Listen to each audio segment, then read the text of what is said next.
Big Bud 747. Most giant machines live in mines or construction sites, hidden from ordinary life. The Big Bud 747 is different. It is a farm tractor, the largest farm tractor ever built, and it was made to do one thing: pull the widest implements across the flattest, most enormous fields American agriculture had to offer. Built in 1977 by the Northern Manufacturing Company in Havre, Montana, for the Rossi Brothers cotton farm in California, the Big Bud was designed from day one to replace two Caterpillar D9 bulldozers. 28 feet long, 14 feet tall, tires 8 feet in diameter, a 16-cylinder Detroit diesel engine, originally producing 760 horsepower, later upgraded to 1100. Its fuel tank holds 1,000 gallons. Fully loaded, it weighs 100,000 pounds. Fully ballasted for fieldwork, 135,000 pounds. It was named after the Boeing 747 because nothing on land felt big enough to compare. The Big Bud pulled an 80-foot cultivator and could till an acre per minute, 60 to 70 acres per hour. One operator, one machine, doing the work of an entire fleet. Only one 747 was ever made. After working California cotton fields for 11 years, it passed through several owners, spent time in a museum, and eventually landed with the Williams brothers near Big Sandy, Montana, who restored it and put it back to work. A machine built in 1977, still farming in the 2020s. They do not build things like that anymore. Actually, they never did. There was only ever one. New Holland CR11. The combine harvester is the machine that feeds the world, and the New Holland CR11 is the largest one ever built. Unveiled in 2023, 10 years in development, this machine was engineered to push the absolute limits of how much grain a single combine can harvest in a single pass. Under the hood sits a 775 horsepower FPT C16 engine, the kind of power you would expect in a locomotive, not a farm machine. Twin 24-inch rotors thresh and separate grain at throughput levels no previous combine has achieved. The grain tank holds 20,000 liters, roughly 570 bushels, and the unloading auger empties it at 210 liters per second. That means a full tank pours out in under 2 minutes. The combine never waits, the grain cart never waits, the harvest never stops. The CR11 can be fitted with headers up to 50 feet wide, and in Australian trials, an 18-meter, nearly 60-foot Draper header was tested. At that width, the machine is covering a swath wider than a bowling lane is long with every single pass. A dual cleaning shoe system, 2 upper screens, 2 lower screens, 2 grain augers, ensures almost zero grain loss even at maximum speed. The previous record holder, also a New Holland, the CR 10.90, harvested over 797 tons of wheat in 8 hours in 2014. The CR11 was built to break that record and everything else. It is produced in Zeddam, Belgium, and every single one is built on tracks, not tires, because at this weight, wheels would sink into the very fields it is trying to harvest. Case IH Steiger 715 Quadtrac. The Big Bud 747 is a one-off legend, but if you want the biggest, most powerful farm tractor you can actually buy off a dealer lot today, you are looking at the Case IH Steiger 715 Quadtrac. This machine produces 715 horsepower from a 16-liter FPT engine, nearly double what the average large farm tractor offered just a decade ago. It rides on 4 independent rubber track systems instead of wheels. Each track spreads the machine's enormous weight across a massive footprint, reducing ground pressure to levels lower than a person standing in a field. A machine weighing over 70,000 pounds that is gentler on soil than your boots. That is engineering solving a problem most people do not know exists. The Steiger 715 is articulated, meaning the front and rear halves pivot at a central hinge for turning. Without that hinge, a tractor this size would need a football field to turn around. The cab sits high, climate controlled, with GPS auto steer so precise the tracks follow the same path within an inch, pass after pass, season after season. This is the tractor that works the largest farms in the world: wheat operations in Montana, soybean fields in Brazil, grain farms across the Canadian prairies. Fields so big the operator cannot see one end from the other. At 715 horsepower, the Steiger pulls the widest implements available: 80-foot air seeders, 70-foot cultivators, at speeds that would have been unthinkable a generation ago. One tractor, one operator, thousands of acres. Claas Jaguar 990. Livestock eat silage. Chopped, fermented plant material stored for months. Making silage requires cutting standing crops and shredding them into pieces fast enough that moisture levels stay right for fermentation. Miss the window by a day or two, and the entire feed supply for a herd is compromised. When the clock is ticking, you call in the Claas Jaguar 990, the most powerful forage harvester ever built. This machine produces 884 horsepower from a Mercedes-Benz V12 diesel engine. Read that again, a V12, in a farm machine.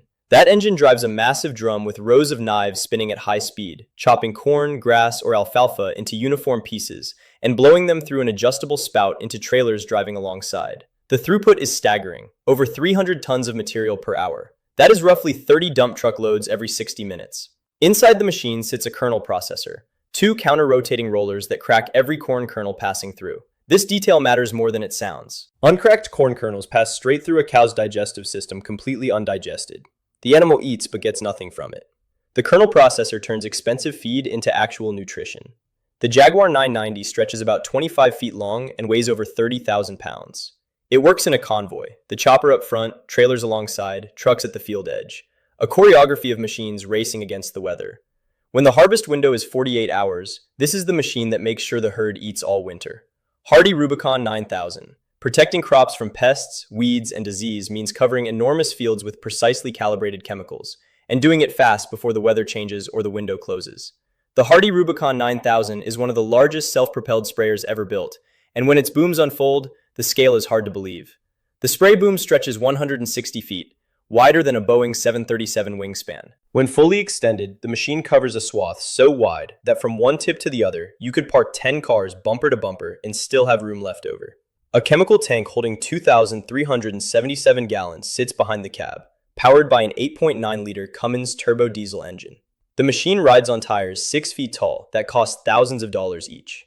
At operating speed of 10 to 20 miles per hour, the Rubicon can cover over 1,000 acres in a single day. Ultrasonic sensors monitor the boom height above the ground in real time, keeping it level and preventing it from striking the soil. The outer sections of the boom feature breakaway hinges. If a tip strikes a fence post or tree, it folds away instead of bending the entire 160-foot structure. Cheap to replace a breakaway tip, very expensive to replace a warped boom. The newest generation of sprayers adds artificial intelligence, cameras scanning the field, identifying individual weeds, and triggering only the nozzles that need to fire. Chemical use drops by up to 90%.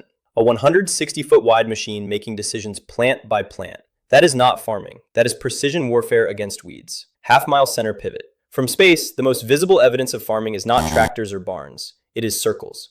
Thousands of perfect green circles stamped across brown landscapes from Nebraska to Saudi Arabia. Each one drawn by a center pivot irrigation system.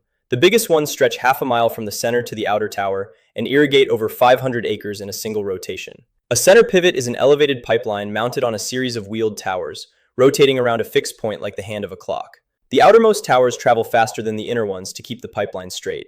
At half a mile long, the outer tower is covering an enormous arc, moving at a pace carefully calculated so the entire structure does not twist, bend, or collapse under its own weight. Get the math wrong on a machine this size and you have $1 million pile of bent pipe.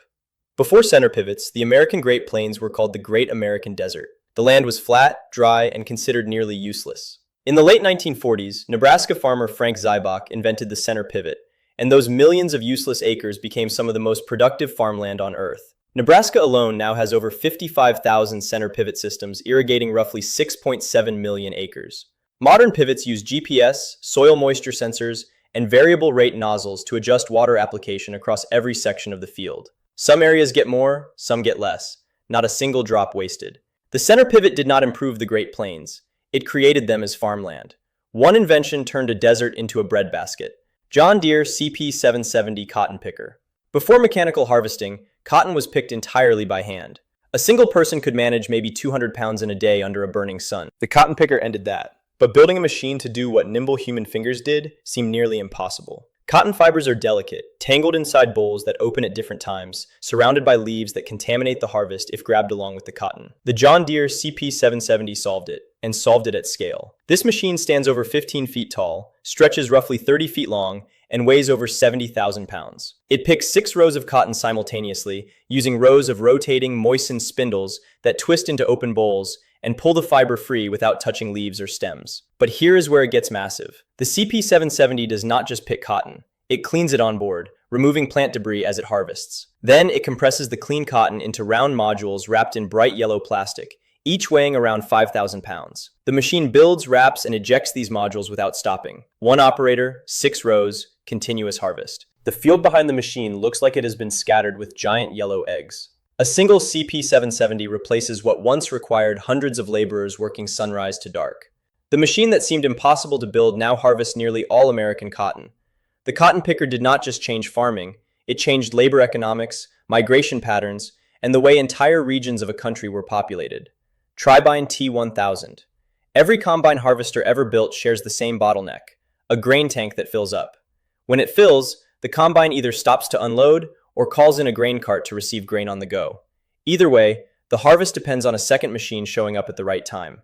The Tribine T1000 asked a simple question: what if the combine carried its own grain cart?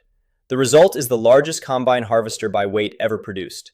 The Tribine weighs approximately 46,000 pounds empty, about 23 tons, and can carry its own body weight in grain. A fully loaded Tribine tops 90,000 pounds. The integrated grain holding system eliminates the need for a separate grain cart entirely. The combine harvests, stores, and unloads on its own terms, on its own schedule. The T1000 is designed to run 24 hours straight.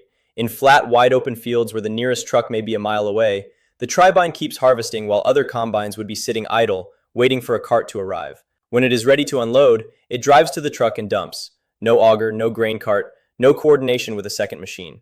The concept sounds obvious. Combine the combine and the grain cart into one machine. But making it work required solving enormous engineering challenges: weight distribution, ground compaction, structural integrity under load, and keeping the machine maneuverable at 90,000 pounds. The Tribine is not just a bigger combine, it is a rethinking of how harvest logistics work.